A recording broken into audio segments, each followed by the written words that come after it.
All right, here we go. Hello, everybody, and welcome to 3 Point Perspective, the podcast about illustration, how to do it, how to make a living at it, and how to make an impact in the world with your art. I'm Jake Parker. I'm Lee White. And I'm Will Terry, and all three of us are professional illustrators most of the time. And we've all been working for about the last 28 years in my case. We've published with just about every major publisher in the business, and we published somewhere in the neighborhood of 50 to 75 books together. And we've all taught illustration at the university. That's right. Each week we pick a different topic in illustration.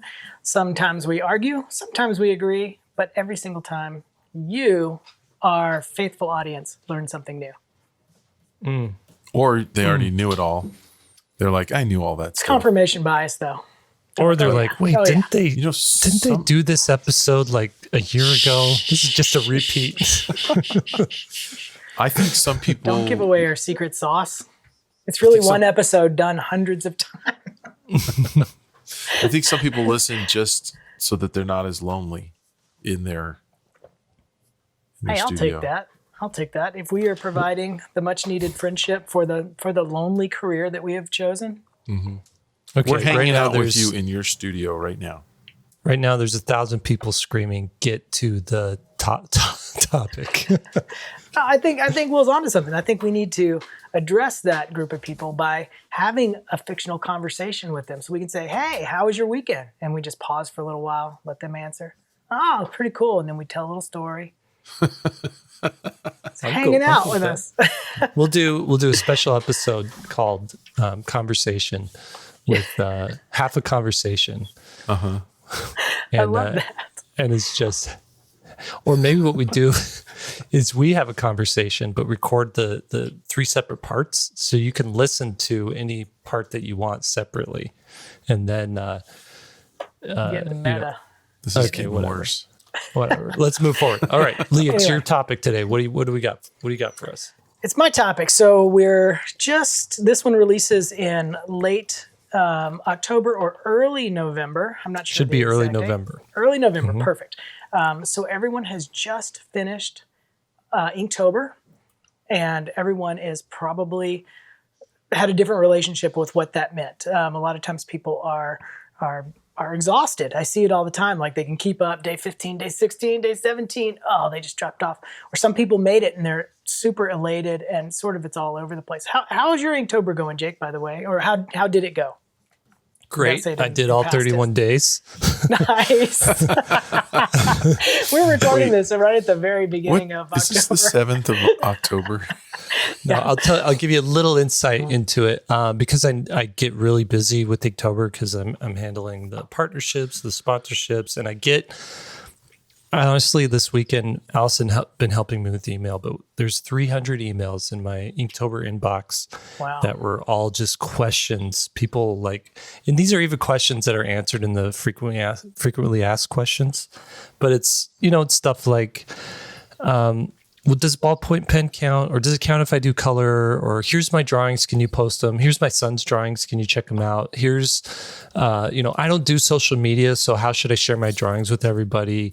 I have a private account. Technical questions. I have a private account. How do I make it so everybody can see my Inktober drawings? Oh my gosh. And it's, a lot of these, it's like, or maybe they're ordering something, not through Inktober, but like through Art Snacks or through Amazon or something like that. But then they ask me like questions that I can't answer because I don't work for those companies, So it's like, when's this package going to arrive, or how come this code won't work?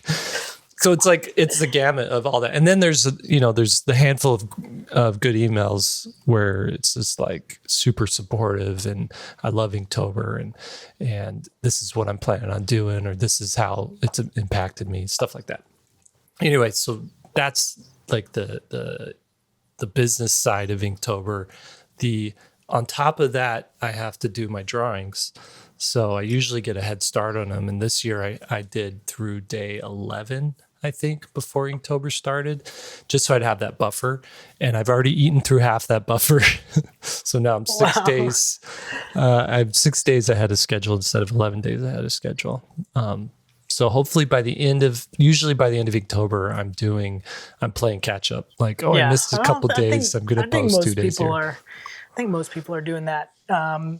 So anyway, regardless, like I had to shift gears a little bit because Inktober, it's like I love the techniques that I came up with for my class for Inktober, but it's not lining up with where my life is right now because I just opened an office and that doubles as a gallery. And just building that and getting the work ready for that and the prints ready for that, it's just a different thing. And so I'm sort of piecemealing a little bit of Inktober, but the idea, the topic today, people are still like, okay, what are you guys talking about?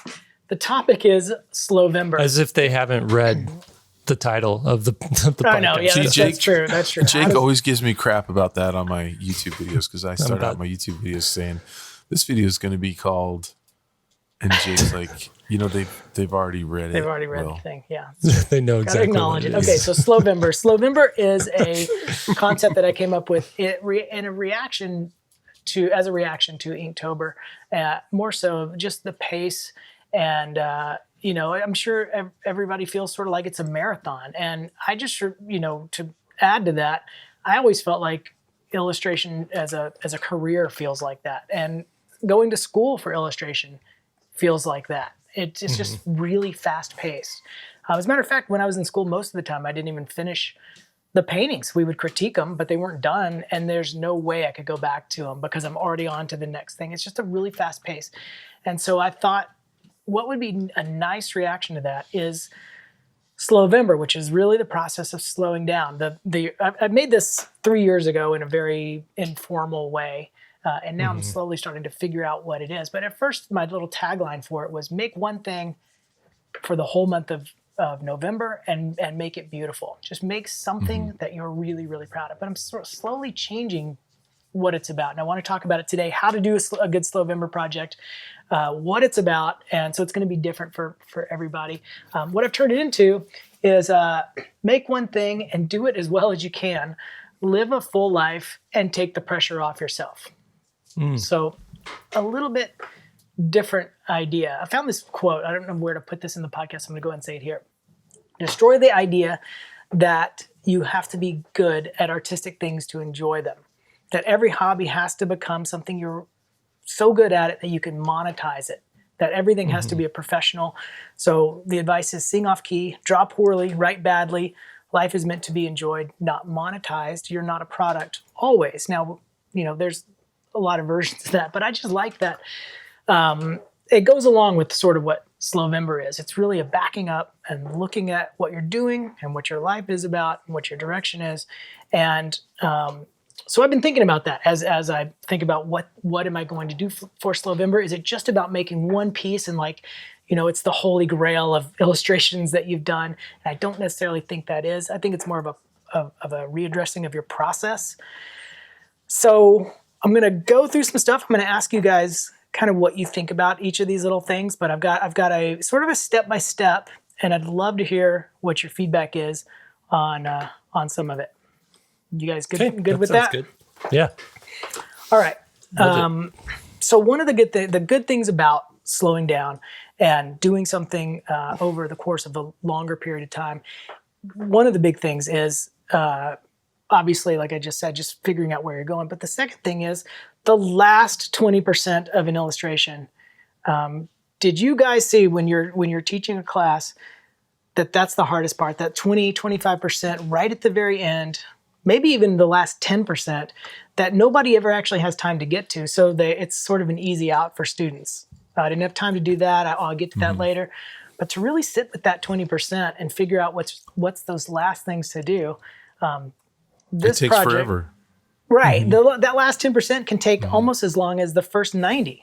And it's not the hard part for me is it's not work that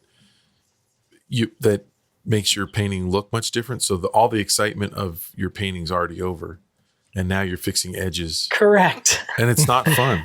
And so the beginning artist gives up on that. And then they don't get as much as much positive feedback. And over time, if you stay in it longer, I find it takes artists, time where they want to go beyond what they've done in the past, and they start to realize there's just so much more to do. But you have to get frustrated with your level of not finishing that stuff before you'll start going further and further. Right. Yeah. Yeah. I mean, there's a certain amount of stamina that I think it takes that people don't really talk about to finish an illustration. And you're totally right. But at first you're excited about the idea. Then you're excited about doing the loose strokes and laying it in. And then at some point it shifts and you sort of like, okay, I'm ready to be done with this, but you're not done with it. Mm-hmm. Mm-hmm. And that's one of the things that, last year, a lot of people tagged me in Slowvember. And that was the one thing they were having to address is like, they're sort of over it. And maybe it's not as good as they thought it was going to be. And then what do you do then? So we're going to talk a little bit about that stuff. Okay, so here's so one other thing I noticed that Jake and I have talked about a book called Deep Work by Cal Newport. I still suggest everybody check that book out. You can get it on audiobook. And it sort of lines up with how I am framing Slowvember. So I'm going to sort of paraphrase some of his stuff and tie it into how Slowvember works. So here's my first recommendation for Slowvember. November rolls around, you're just done with Inktober, possibly, or whatever you're doing. First thing I want to recommend is take 3 or 4 days and don't do anything. The first step is start to value downtime and start to look around and smell the roses, fill your creative bank account, sort of like what we've talked about a little bit on this podcast before, and more importantly, feel what it's like to not be overly busy. You guys ever feel that way, or do you ever intentionally pull yourself out of the routine? Yeah, I'll say that there was last year around February, but right before, maybe it was even January, before everything shut down, I had nothing to do. I had no jobs coming in. It was like nothing to do. And so there was like a few days there where I just did nothing.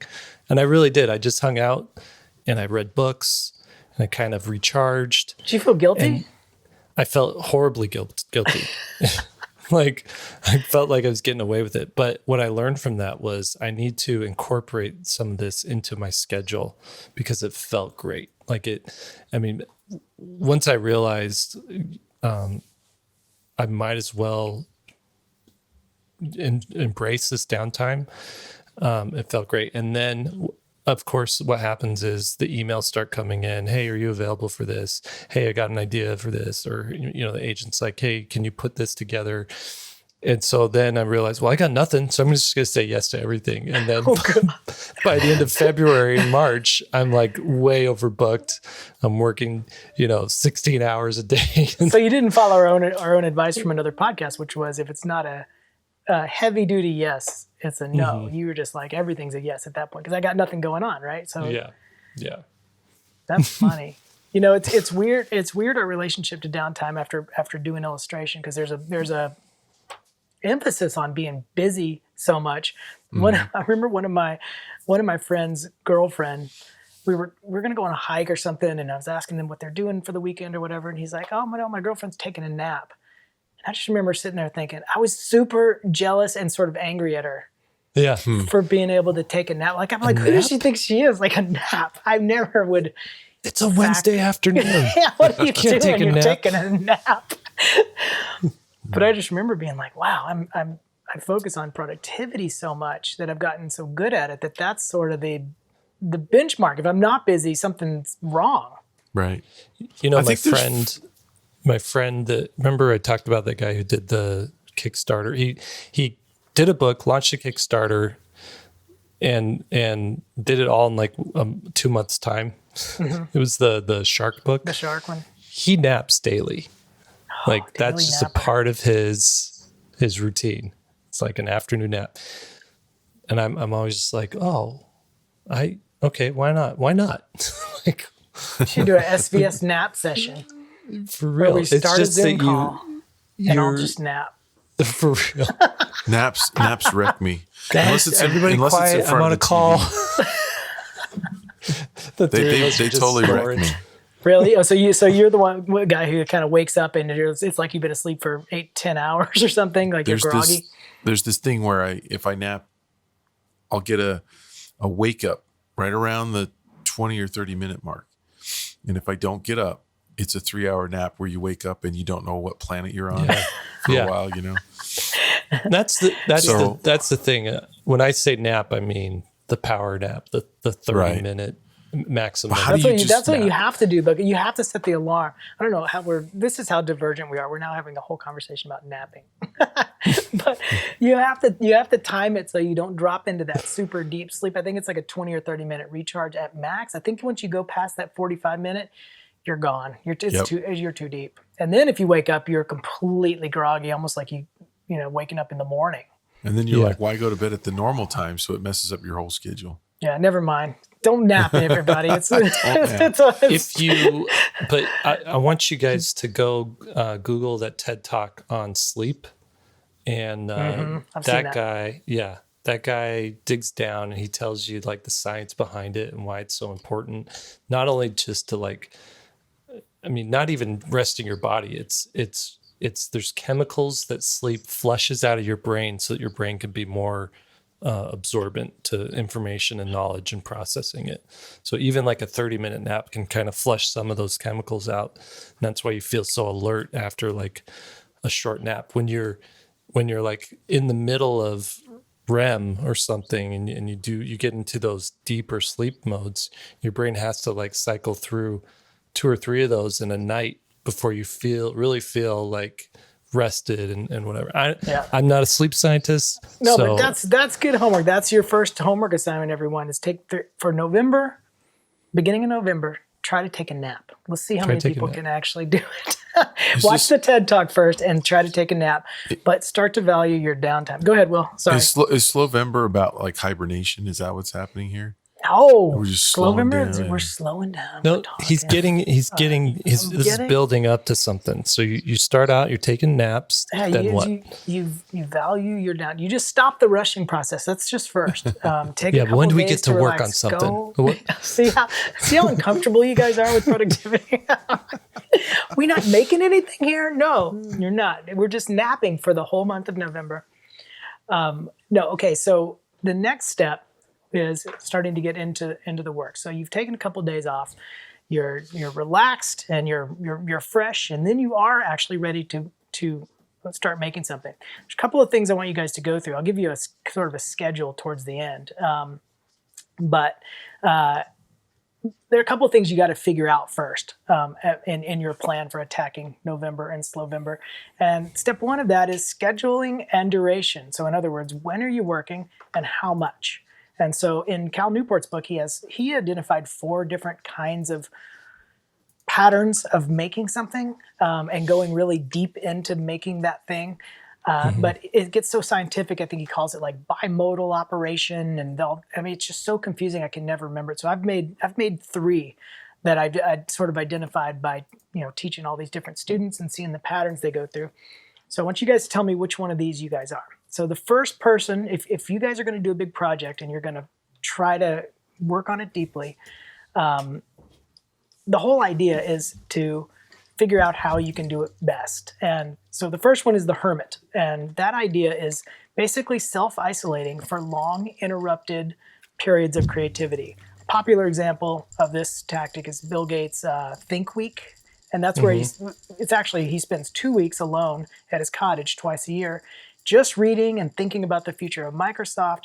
But that's just an idea. So an example for an artist could be, I'm going to take an entire day off, and that's going to be the day that I just work really intensely and really deeply. But it's a long period. It could be a weekend, or maybe even if you have the whole month, maybe it's just a full week somehow that you've blocked out, and that's how you work. So that's the hermit. That's the self-isolating person.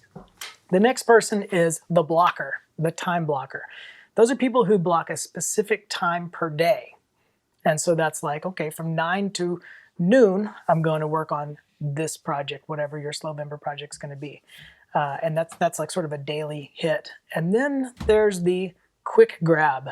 And that is people who use natural downtime in their day to fit creative work in. An example of that could be like a mom who doesn't know when her kids are going to nap, but they're probably going to nap at some point. You know, so you say, okay, when my kid naps, whatever time that is, that's going to be when I grab this creative time or whatever. So what do you guys think of those three, and which one do you think fits your personality?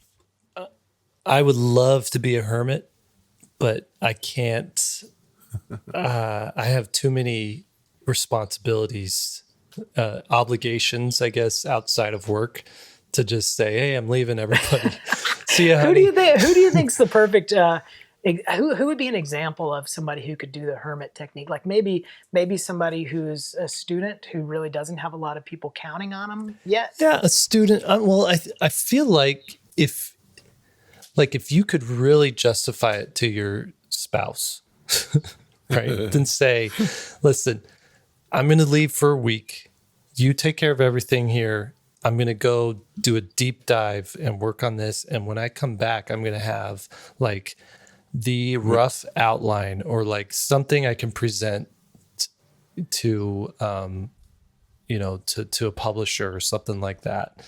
So essentially it's like I'm going to have this thing at the end of this that can, that is basically going to pay our bills, you know, for a certain amount of time. Right. Again, that takes a lot of faith on your part, a lot of faith on and trust on your spouse's part. And you also need to know that you, in that situation, will actually get some work done and not let that freak you out. Because I feel like if I did get into that and a week went by and I didn't have anything good, like I would be in such a distraught like mess of it sets like, up so it sets anxiety. up a pressure situation, that's for sure. Right. I think when most people get back, the apartment would be empty. I'm like, I don't know. So That's what I'm I saying. think what You got you to be do, like a student, you know, where nobody's depending on you. You're gone. Hey, I'm going to go camping for 4 days. I'm going to, you know, come up with a children's book or something like that. Yeah. I think it would be cool though. One of my dream things would be to go rent a cabin, get like you guys out there, get like 2 or 3 other people who creatively, like I know, inspire me and people who maybe don't think exactly like I do, but are working on different projects, you know, maybe not exactly aligned with what I'm working on. And I know people who have done this and do this, like these mastermind getaways or whatever, but you go there for 2 or 3 days and everybody gets a chance to like pitch their idea and get feedback from everybody else. And the rest of the time, a big chunk of the day, you're just working on it. And then at night, you kind of do this hangout, chill, recharge type of thing. Like that's amazing. So amazing to me. You know, we need to offer that. We'll do that with SVS, the 3 of us, and maybe 10 other people. Maybe that's too many. Maybe it's just a few. I don't know. You have to figure it. Like if everybody gets 1 hour to pitch and get feedback, then that's 10 hours if you have 10 people. So that's a long pitch though for an hour. So well, it's not just you pitch it and then for an hour you guys workshop it together. You know, it's like, I think your character should be this, and here's 5 things, you know, here's 5 different people's input on a character that you could easily fill an hour, you know, doing something like that. Yeah. So that would be cool. I know, did Guy Francis do something like that with his cabin, Will? He was going to, but we never did. We never pulled it off. Mm-hmm. I mean, we did one where it was like a retreat, but we didn't make art. It was just everybody just hanging out playing guitar. We went out there and played instruments and flew RC airplanes. Hey, but that fits into Slowvember. That's like starting to lead a good life. I'm serious. It's part of it. It's, you know, it can't just all be about the work. So which one are you guys? So you're not the hermit, neither one of you. So are you a blocker or are you? I'm a blocker. Quick grab. You're a blocker. What about you, Will? I don't know what you call it, but I'm like a guy, probably a blocker. I have an idea for a project and I just set aside time when I'm just going to work on it and I push everything out of the way and work on that. And then I, you know, go back to my regular schedule but usually it's at the wrap of another project when have some time to block. I don't do well working on multiple projects at the same time. I like to work on one at a time. I just love doing that. Yeah, It's hard. no, that's super important. I mean, that's kind of where I'm going with this whole thing, is figuring out what process is best for you and how you work best. I like switching between projects. I feel like I could only go 2 or 3 days max, like straight on something before I need to shift gears, do something else, work on that for a day and come back to it, So I'm always shifting back and forth, but even in the day, like it's good to spend a morning doing this and an afternoon doing that, I do that too. I'm definitely in the line of being a blocker. And that's now that I've shifted over to traditional media a little bit, that's one of the techniques I do, exactly what you're talking about, Jake, is I have, because just the physical nature of it, like I've laid down this layer, but now it's wet and I literally can't do anything else on it. I'll have 2 or 3 going at the same time. Mm-hmm. So then I can just switch, and then I come back to the other one pretty fresh. But I think it's amazing how many people haven't figured out how they work and how to reserve time for work, and what's going to work best for them. One of the things, whichever technique you use, whether you're the hermit or the blocker or the quick grab, if you're truly doing deep work and you're investigating, you're fully vested in the project and sketching and thinking and writing, what Cal Newport says is the ability to do that for a long period of time straight is very, very finite. What he says is that deep work, about 4 hours in, and your brain will be mush. Do you guys agree with that? Yeah, one thing that, I don't know if it was that book or if it was the book I read about habits. Well, which book was it? Anyways, I don't want to get hung up on that. The book of the talent code or something like that. That's what it was, the talent code. That's another cool book. If you're wanting to learn something new, go read that book, because he outlines this process of how do great performers get there in the amount of time that they got there. I love that stuff.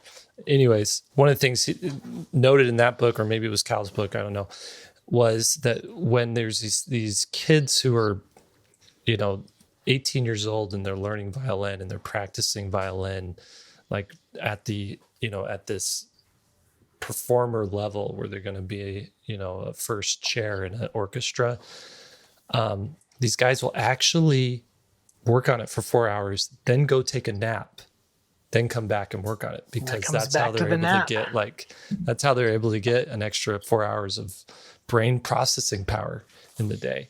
And so you just, like you're saying, your brain just can't, it gets filled up. The hard drive, the RAM needs to unload into the hard drive, or however the computers work. But, right. But yeah, you have to recharge. You can't just go hard. Yeah. So don't feel bad if you schedule an 8-hour day. If you say, okay, I'm going to be the hermit, I'm going to go camping and I'm going to do all this work, and then you're 4 hours into it, you got a whole day, but you're totally exhausted. Don't feel guilty, because I just don't think you can work in that mode. We're talking about a different way of working, and that's what his whole book is about. Is that it's going really deep, and you're using a lot of processing power. So it's just important to sort of talk about that. Another thing that I wanted to mention that's, I don't know if it's in his book or not, but I had made a couple notes about it.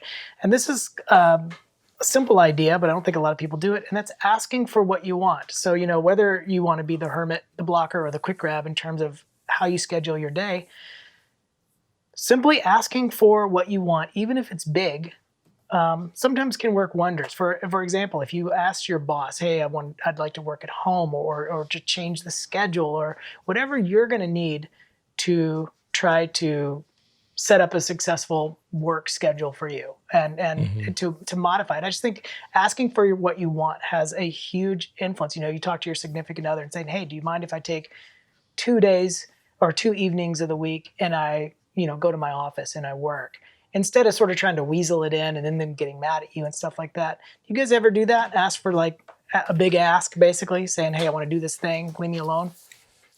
Yeah. But here's the thing. I'm going to go before you this time, Jake. Is that there's different phases in your career, in your life.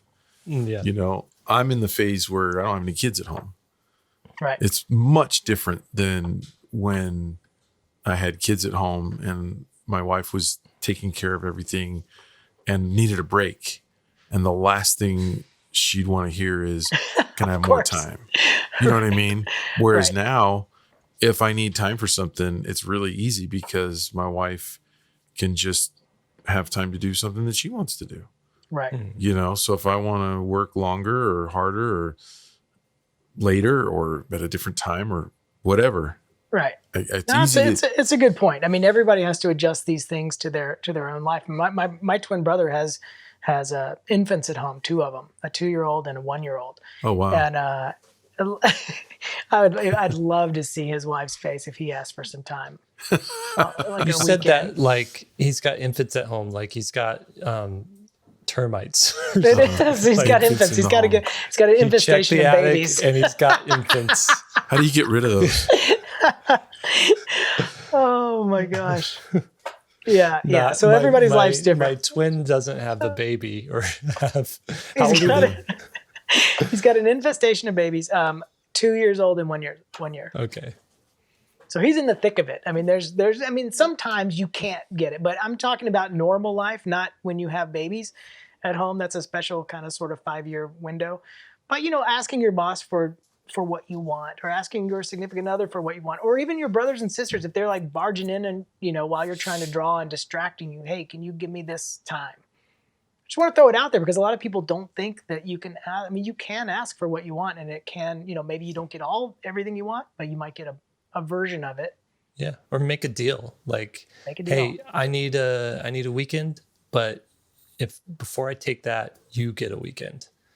I'll handle everything. The house isn't going to fall to crap while I'm doing it. That's a good way to do it. Yeah. Give them the pass first. Yeah. And then you get the pass. I love that. Okay, so along with that same idea, my step 2 sort of for evaluating your scenario is working in the right space. Now, we're all 3 in our home offices.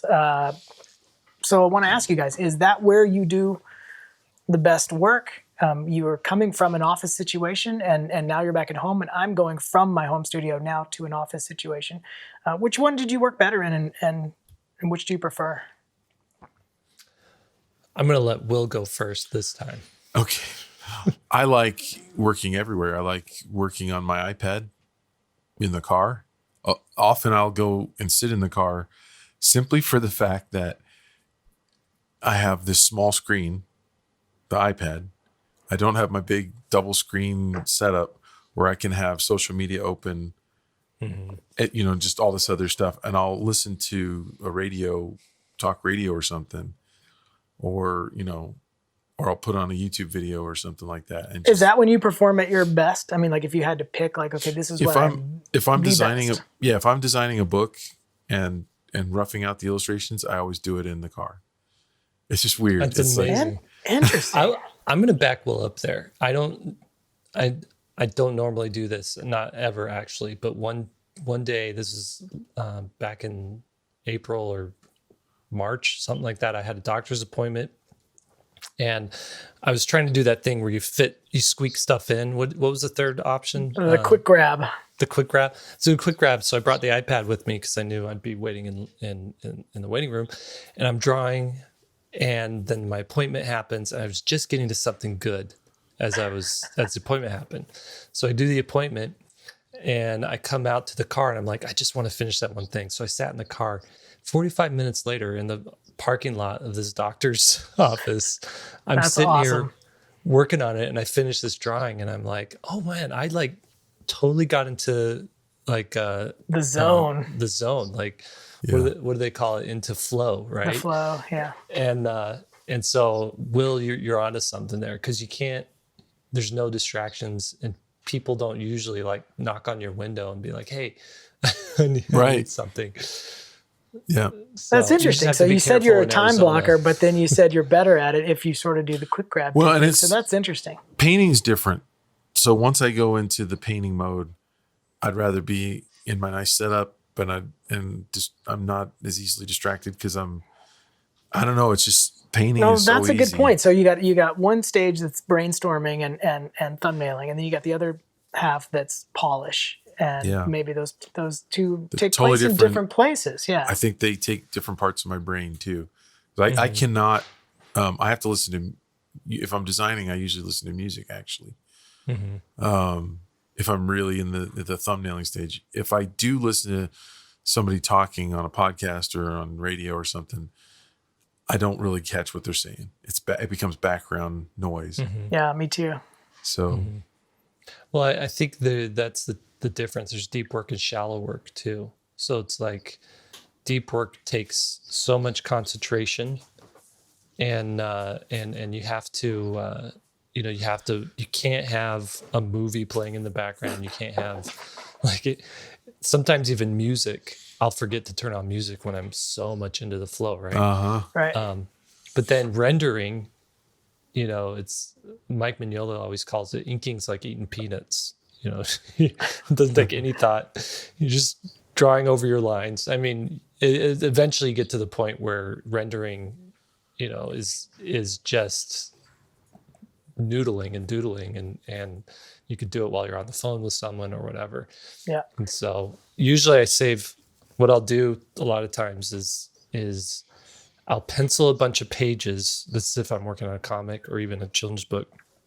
I'll do all that. I'll front load all the deep thought work, and then I'll save the inking or the penciling or the rendering for when I maybe want to Skype with somebody, or I want to listen to an audio book or something. Do a podcast. Where do a podcast. You just draw the whole right time. Here, I've been able to finish. No, but yeah, that's like the division there. That's really good. I'm actually going to talk about that split later. Yeah, I do the same thing. I can paint. I can even do big live paintings with a crowd around. No problem painting there because all the problems have been solved. But I've already I kind of front loaded it as well. And then just the process of making a painting, I could have 100 people around. I don't care. So it's interesting. But I'll tell you this: it's so weird sometimes when I'll get on a Zoom meeting with Lee, and there's 100 people in his office. Yeah, a lot of times I just have people walking through 100. It's we charge admission. That's like the Zoom. I thought you had a Craigslist where it's like needed 100 people to watch me paint. Watch me paint. It makes me feel important, so I hire a staff of 100 people just to sit. Okay, sorry, go for it. I totally interrupted you. No, it's okay. No, I have found that I have trouble working at home, even though I have the home office. I don't like it. I don't tend to be as productive as if I'm either at a separate office that I've rented, such as the one I have now, or just going to a coffee shop. I'm super productive. I like the people being busy around me, but I don't want those people interacting with me.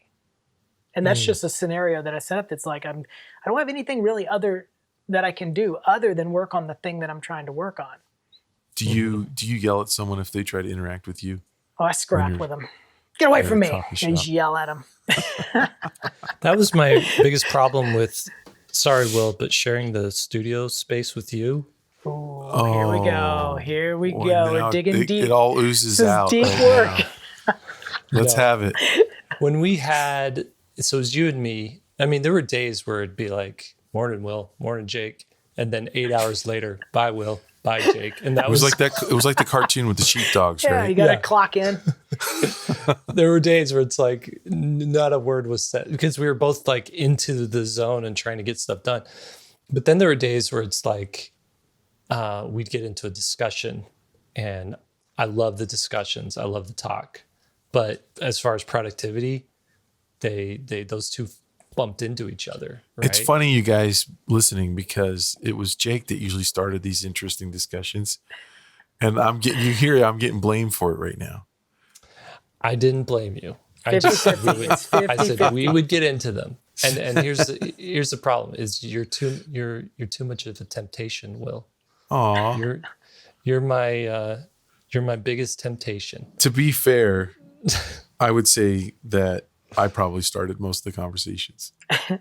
I don't Will's know. Here's a the thing chatterbox. Well, all three of us am. are chatterboxes, I so am. that's why That's why we can talk about anything for at least 1 hour, and then Well, you're both very interesting people, and we always have interesting things that happen like on a daily basis. Like, I got to tell you this. Yeah. So then we get into it, and but I always knew, looking at your schedule, your little triangles, he's got these little triangle bullet point boxes things and triangles. and I'm like, dashes. I've just ruined 3 of those. He's gonna have to scratch 3 gonna have things to off come up his with list. a new little hieroglyphic to. And I felt add in. guilty for that, but not enough to modify my behavior. You shouldn't feel bad. Aaron was good at. We get into discussions with Aaron. We'd get into discussions with Tanner. Like anybody, there were days there was like 5 people there, and we just talk for an afternoon. And then we go to lunch. Yeah. It's hard. Once you get in that mode, the current office I'm in now, I'm just far enough away from our producer at SVS, David, is also in the same office. But he's just far enough away from me where I have to elevate my voice to an uncomfortable level to have a real conversation. So it sort of is like I can ask him a essential question. I can't have like a water cooler conversation. Yeah. But then he and I have been throwing the Frisbee indoors as just way to take breaks and stuff. And we have smashed up so much stuff. So we need to stop doing that. Anyway, I thought you getting guys off were topic. pros. Hey, pros have bad throws too. That's a new T-shirt right there. Pros have bad throws. Did you just make that up? I did. Even pros have bad throws. That would be a best-selling disc golf T-shirt. Anyway, back to my topic. So I'm gonna figure write it out down. how You to keep work. going. They do in baseball and football. I mean, it never fails. They make mistakes too. But figure out what the right space is for you. Maybe that's carving. We've talked about this on the podcast before in different capacities, but maybe you carve out part of a room that gets blocked off. How can you set yourself up for working in your most productive way? That's the next question I want you guys to ask yourself, our trusty listeners. Now, what goes with that, which we've already started to get on top of this topic, is eliminating distractions. What are those distractions? One of them is Will Terry. So figure out how to deal with the Will Terry of your life. But Jake had mentioned a term that's in Cal Newport's book, shallow work versus deep work. And one of the things that comes out in his premise is that shallow tasks are things like tuning into a Facebook newsfeed or browsing entertainment websites, liking photos on Instagram, reading through online forums, binge watching shows on Netflix. All that stuff can sort of make it feel like you're busy and you're not actually doing your project. And some of that stuff even sort of leans illustration, like Instagram and Pinterest are the 2 main ones for me, where I can feel like I'm working, but I need to really check myself because I'm not working. Sometimes I'm just, I don't know what you call that. I mean, I guess I'm just browsing. It's more than browsing because it's an illustration, so I'm paying attention. Oh, I like that image. I like that color. But it's not really working. You're not looking at 24 knitting ideas on Pinterest. I am. It always goes that way. For me, they figure, the algorithm is smart after a while. And so it'll have illustration stuff, and then they'll have tools, like really customized, special, weirdo tools that you never need for remodeling your house. Right. And man, I get sucked in. Oh my They're gosh. like, this guy loves children's books, illustrations, and tools. Yeah, that's all I get. They figured you out. all I get. I know I have to be really careful. I know what you mean. I used to be really bad at that stuff like years ago where, well, I guess I'm not that much better now. I call them deep dives. Or I just call them dives, where it's like a concept art dive or an illustration dive or a reference dive. And sometimes you go in to look for one thing, and then 30 minutes later you found 50 other cool things, and you've pinned them all and you've added them to different folders. And as long as they are really moving you forward and it's not just, it's 9 times out of 10 you're wasting time. I'll say that right now, because I have these massive, like I have over 10,000 pins that I pinned on Pinterest. And I have these other, like I use a website called Pixiv, which is like a Japanese version of DeviantArt. And I'll go there because I always want to find like those Pixiv guys don't ever post on anything else. So I found a bunch of cool artists that you wouldn't see on Twitter or you wouldn't see on DeviantArt or ArtStation. So I'll go there, and then I'll go to ArtStation, and then I'll come, I'll go to Flickr, I'll go to Behance. Right. I've got all my favorites in all of these things. And I've got, 20,000 images saved up, right? And I'm thinking like, I've put in how many hours finding these images and how many of them have I actually used as reference. That's a good point. Is once it starts to become too big a mountain to climb, Yeah. then all of a sudden you're not looking at them. You can't look at that many images to go back, and so you got to sort of cull through. And maybe that's a project for a day. Is like go through and really find the ones that you're gonna keep or whatever. I think too, because you're looking at a screen and you're clicking with the mouse, it feels productive. Whereas it's the exact equivalent if I went over and grabbed a book off the shelf, an art book, and just flipped through it for a half hour. Like right there, I would easily recognize, like, is this really productive what I'm doing? Right. And maybe I could justify it like, oh no, I need this time to like recharge and to absorb some ideas. But I think being on the computer kind of fakes you out into thinking you're being productive. That's exactly right. Like and Cal Newport gets into this too, like even answering email seems productive or feels productive, but you're not really moving the needle forward on anything. You're just, I see these, speaking of Instagram, I've been seeing these funny Instagram posts where it's like a guy on the beach and he's like sweeping the water off the beach back into the water. And I feel like that's email. Like, I've got all the water off the beach. I should be good now. It's done. Another wave just crashes in, and here the beach is all wet again. So That's pretty good. I want to let Will talk. So I got something to say about that. Go ahead. Well, Will. I got an email this week from one of our subscribers at SVS, one of the prominent ones.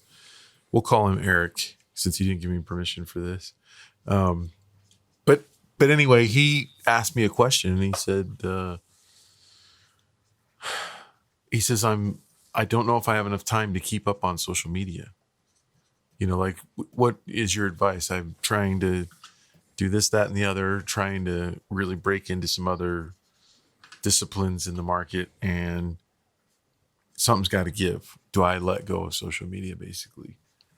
And I'm torn on that because it's, social media is it's a necessary evil in a lot of ways when you're ready to announce something that you've finished. Right. yeah. And publishers these days they're working with people for sure. They work with people who they know are helping to sell the book at the end of the day. Talking about a children's book illustrator here, but if you're not, there's a cost, right? Both ways. There's a cost to doing social media. There's a cost to not doing it. Right. Mm-hmm. I don't know. But social media is a two-edged sword too, because it giveth and it taketh away. And you could, and in many ways, like you could spend a lot of time working on social media and still not be like discovered by the algorithm, right? Right. So could that time have been better spent on, could it be spent on focusing specifically on who you want to get work from, right? Mm-hmm. Like maybe that That's time right. could have been better spent on LinkedIn, because a lot of art directors and editors and publishers are on LinkedIn. And Yeah, you can message them directly. I mean, don't hound people, but yeah, I mean, Right. it's a great point. There's several strategies to deal with this, you guys, for eliminating distractions. There is apps and things you can do. For the one I had used in the past was called Self-Control, and you can set the time block. So for 5 hours, my computer will not let me go to Instagram or Pinterest or Facebook or whichever one I'm having trouble with. And, you just self-identify what the problems are. There's other ways to do that. But the important thing is set up block, you're already setting up a block. So say you've got 4 hours in the day and you're going to work on this project. It really does need to be spent working on the project, not doing the fake work, or I used to call the shallow work fake work, because it seems like you're working, but you're not. That time that you're scheduling needs to be real work. And so block and this is just good for general everyday living, I think too, is just block time. Here's when I'll look at Facebook, or here's when I'll look at Instagram, and what I'll do there and how long I'll spend there. And so you literally make a little block for that. And you don't need to be checking it all day. I mean, there's no reason to do that. And on that same note, the same is true for email. I don't know when the cultural shift happened, where all of a sudden we're supposed to be available 24 hours a day, 7 days a week. You get a text or you get an email, and you're supposed to respond back immediately. And I've just totally stopped doing that.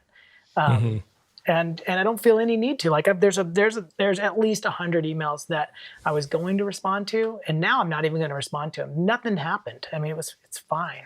Unless there's very few emails that are truly important. And you answer. I always those, do obviously. like a inbox scan first thing in the morning, where it's like, okay, are there any fires that I actually have to like put out right Correct. now? And if there's not, then people don't get a response. Like there's usually like a 24-hour. Yeah. If it's nothing pressing, it's 24 hours. If it, and that's business wise. If it's just a random person emailing for whatever reason, they might not get a response, and they may think you're a jerk and stuff, and that's always the fear. It's like, oh, I want to come across as a nice guy, but in Cal Newport's book, one of the examples that he gives is this writer, and he said, at the end of the day, do I want to be good at answering emails, or do I want to be good at writing? Yeah. And he made the call. And you can put, by the way, with that same idea, is you can put auto responders. Said, hey, I'm working on a big project. I'm really busy. I will try to get back to you. And there's your answer. It's an auto responder. Yeah, and on my contact page on my website, I just say, hey, due to, I don't know if I even say these words, but due to the asymmetrical nature of email, it's like there's so many emails coming in and there's one person here. I can't reply to everything. I can't respond to everything. And so just know that, I can't get to your email probably. And it's not because I didn't read it, and it's not because I don't appreciate you. It's just a time factor. I think too, switching it, like think about the person you're the number one fan of, the artist that you love, the creator that you appreciate, and you're waiting for their next book. You're waiting for their next big project to come out, their comic or, video game or whatever. Do you want them spending their days replying to emails, or do you want them spending their days like working on something? Right. And when you put it in that light, you think, no way. Like, I'm a huge fan of Mike Mignola, right? I want another Hellboy book. Do I want him right. Exactly. Opening up email, spending day in, day out answering fans? No, leave the fans alone. Go make Hellboy in Hell Part 3 or whatever, So that's just, it's something to think of. Just frame it that way, and then put yourself in those shoes. Like, don't feel bad putting some of these things. There's a difference between urgent and important. Don't feel bad like putting stuff urgent aside so you can work on the important things. Yeah, that's a good. Because not all things. All important things are urgent, but not all urgent things are important. So it's up to you to like figure out what is what. Exactly. That's good. That'll segue me perfectly to the next little section. So I'm going to recap. So Slowvember, November, is take the first couple of days off, chill out, decompress, figure out your schedule. How do you work, and how much time can you allot for something in a daily or weekly kind of way? Ask for what you want from the people around you. Figure out the space where you work the best and where you are the most productive. Try to identify and eliminate the distractions that you have. If you do all that stuff and set yourself up, the next thing is the last little bit, which is scheduling your project. And first part of that is figuring out what you want to do. And you have to actually take a little bit of one step back to look around, figure out what's the best thing for you right now. Maybe it's going to be, maybe it's a master copy. Maybe you're going to try a new medium out that you haven't tried before. Maybe it's reworking something from Inktober. That's sort of the shift in this Slowvember versus the last couple Slowvembers have been slow down, make something as good as you possibly can. But maybe it's not going to be a portfolio piece. You don't have to have the pressure to do that. It could be the pressure to just try something new. And anytime you try something new, it's going to be a little bit slower process. But I can show you guys, I've got a 4-week suggested schedule.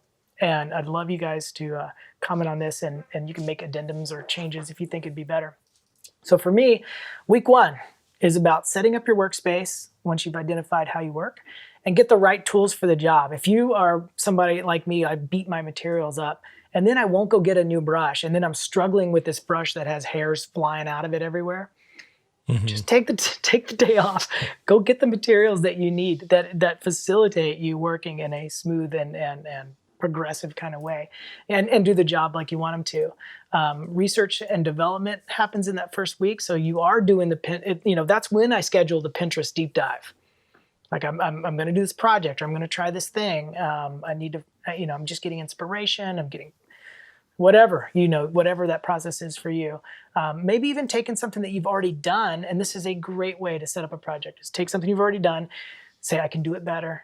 Or maybe I want to try that same thing in a different medium or whatever, and start with that. Maybe it's something from Inktober, like you did a daily sketch. Obviously, it's not going to be a month-long project, done in one day. So now you can take that, spark and work on it. Step 2, week 2, thumbnail. Do small value studies and small thumbnails. Get feedback from people. That's the number one thing me and Will were talking about in a podcast and one of the critique arenas a few times ago, is that it seems like people just went with their first idea. They didn't really workshop the composition. They didn't workshop the value range, all that stuff. So spend a whole week there. I mean, how beautiful is that? If you haven't done that before, it's lovely. Like you've got a number of options that would work. You have 7 days. You post it on our forums, which we always advise you guys to check out. You'll get really good feedback there. People doing drawovers and stuff. But you can hang out in that creative space of thumbnailing for an entire week. It's awesome. Get the feedback you need.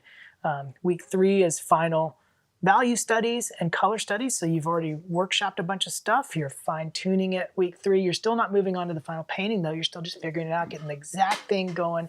And then you end up at week 4, which is exactly what Jake had mentioned earlier, and Will too, and me, is that when you're in that last stage and you've front loaded all the work like this, your last week is going to be so enjoyable, I think. There's always a chance that it won't be, but if you've done all the work, then it really is, put on a Netflix show in the background, put on some music, and then just paint it for an entire week. Paint it until it's 100% done. Post it during the process too. You can always get feedback along the way. What do you guys think about that 4-week kind of setup? Do not Netflix and chill that last month or that last week. Netflix and chill. Well, God, that's not productive. No Netflix and chilling. Jake got a nice lesson in social media. Anyway, you don't know what I'm talking about.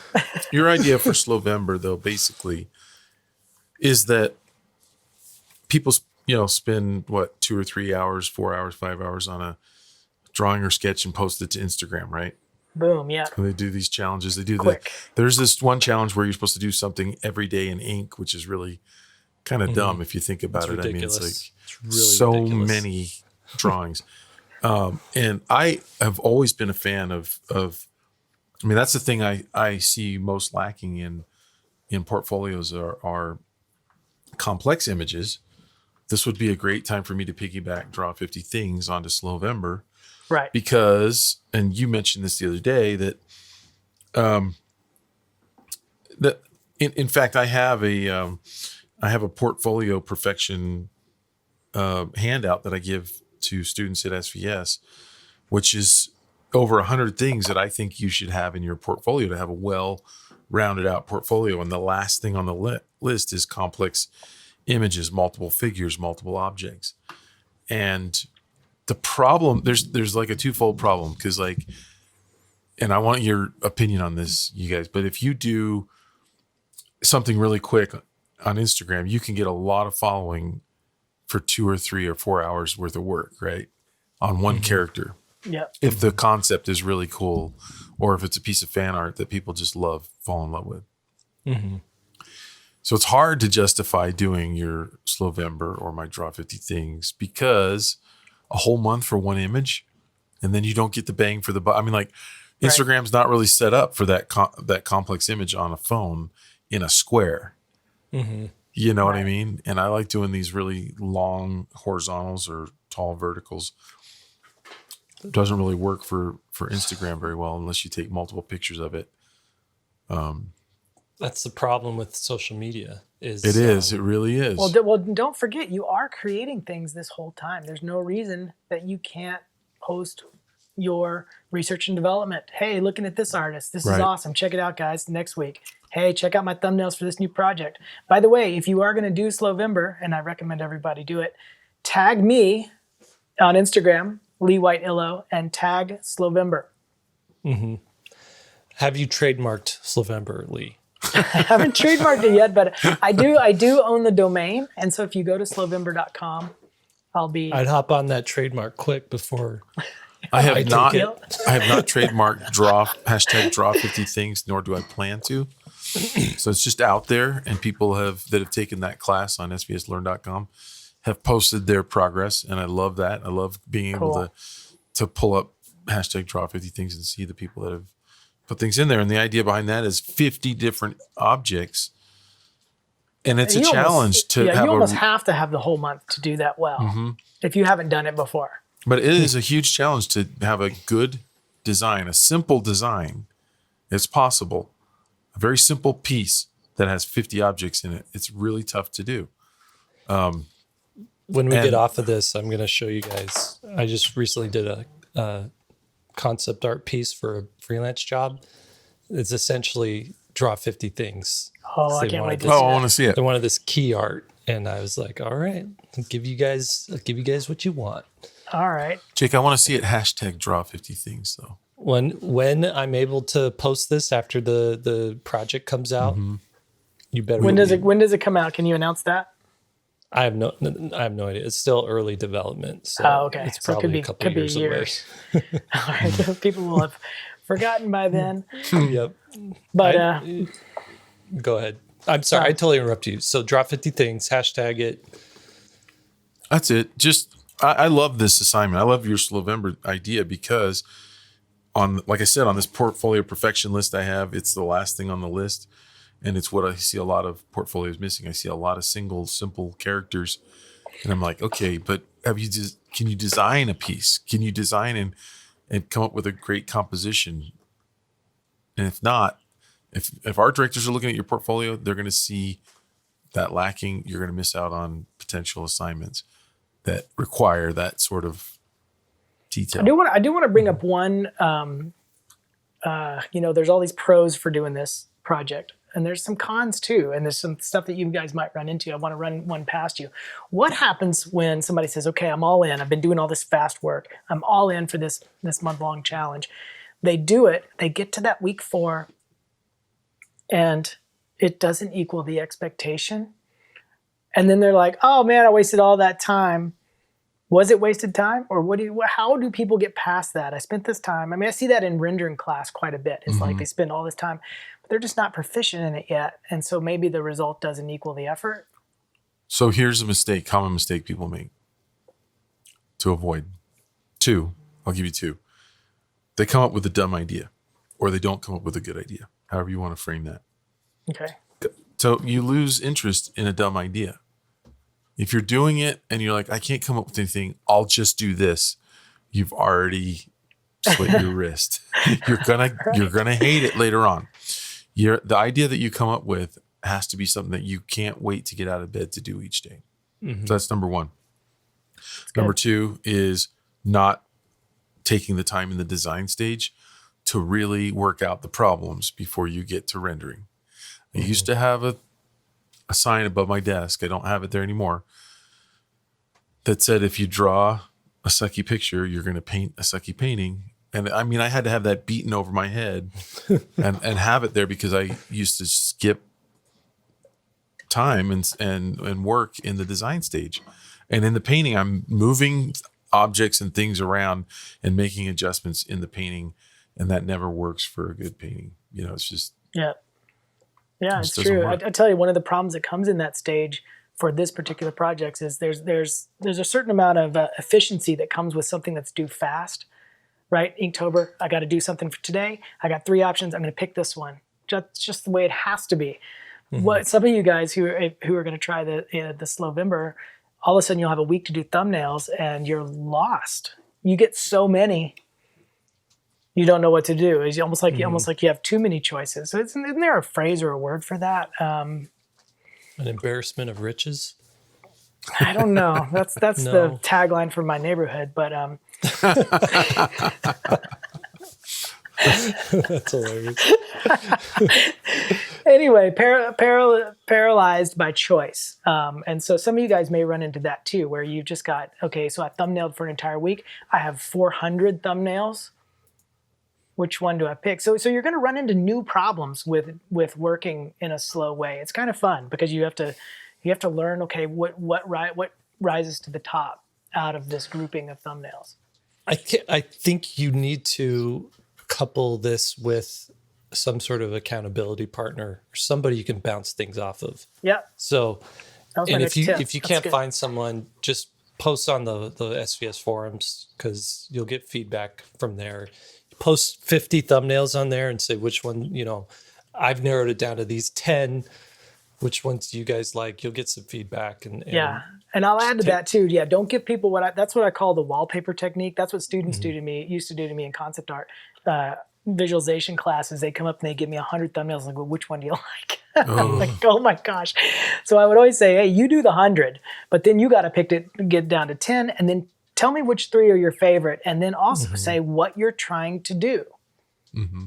Because those two things together, here's 3 options of my drawing, and here's what I'm trying to do with this drawing. I'm trying to make a piece of background art that does this, or whatever the case may be. And then all of a sudden, now you're going to get some good feedback. We have a whole podcast on getting good feedback, so check that one out too. Because Jake's totally right. Being accountable with somebody else is going to make this process so much more fun. And hopefully, if all the steps go well, that last week is just super easy. You paint it and you're done, and you get the glory of this really polished piece, which you may not have ever done before. Yeah, that's good. It's pretty cool. So I guess that's all I got for it. Unless you guys have anything else to add, you can go ahead and take us out, Jake. All right. Thanks for joining us, everybody. So 3-Point Perspective, it's a project made possible by SVSLearn.com. This is a website where you can learn how to become a great illustrator. And we got a great fundamentals course, series of courses on there right now that are going to take you from basically drawing not well to being somewhat proficient at it, having some portfolio pieces. So go check that out. Your hosts today have been Will Terry, Lee White, and Jake Parker. You can find Will Terry on willterry.com and follow him on Instagram at willterryart, where he's posting daily, sometimes even twice daily. Also, Lee White is on Instagram at Lee White Illo is where he's at. And you'll probably see 1 or 2 posts this month from him. You could also check out leewhiteillustration.com. That's where his website is. And I'm Jake Parker. My website's mrjakeparker.com, and I'm on Instagram at Jake Parker. Podcast is produced by Daniel as well. No, it's Daniel too. It's danieltu.co. That's his website. Go check him out. He's a great guy. Love working with him. He handles all the podcast stuff. SVS is taken care of on other fronts by Lisa Fott. So we want to thank her for that, for all of her hard work. And should I mention David too, I guess? Our producer, David Browd. Might as well. David Browd is our producer for all the SVS stuff too. I guess we should just list everybody. So here we go. No, I'll stop right there. All right. Thanks everybody for joining us. If you want to, if you want to get in on this discussion, like we said, go to the SVSLearn.com forums. There's a topic just about this that you can get in there. And if there's something you took issue with, or there's something you wanted to add to, or there's something, question you have, you want to talk about it, love to hear your thoughts over there. So log on, free to join the forums, and share us your thoughts over on SVSLearn.com. I think that's it. Thanks everybody. And we'll see you next time.